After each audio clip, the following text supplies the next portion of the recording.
সূরা ইখলাস কখন পাঠ করলে সাথে সাথে ফলাফল পাবেন, ভালো করে বুঝেন। সূরা ইখলাস হচ্ছে পবিত্র কোরআনুল কারীমের ভিতরে ছোট সূরাদের ভিতরে অন্যতম একটি সূরা। তবে ফজিলতের দিক থেকে সূরা ইখলাস হচ্ছে গুরুত্বপূর্ণ ফজিলত, এবং এই সূরাটা এমন একটা সময় আল্লাহ পাক রব্বুল আলামিন নাজিল করে দিয়েছেন যখন আল্লাহ রাসূল সাল্লাল্লাহু আলাইহি ওয়াসাল্লাম দ্বীনের প্রচার করতে লাগলেন।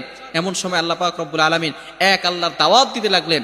তখন কাফেররা আল্লাহ রাসূল সাল্লাল্লাহু আলাইহি সাল্লামকে কোশ্চেন করলো যে, মুহাম্মদ, তুমি তো এক আল্লাহর দাওয়াত দাও, আমরা তো কোটি কোটি দেবতার পূজা করি, তারা আমাদের সমস্যার সমাধান করতে পারে না।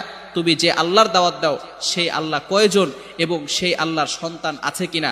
সাথে সাথে আল্লাহ পাক রব্বুল আলামিন এই কাফেরদের প্রশ্নের উত্তরে আল্লাহ রাসূল সাল্লাল্লাহু আলাইহি সাল্লামের কাছে এই সূরাটি নাজিল করলেন, কুল হুয়াল্লাহু আহাদ আল্লাহুস সামাদ লাম ইয়ালিদ ওয়া লাম ইউলাদ ওয়া লাম ইয়াকুল লাহু কুফুয়ান আহাদ। আল্লাহ পাক রব্বুল আলামিন এক, অদ্বিতীয়, এবং আল্লাহ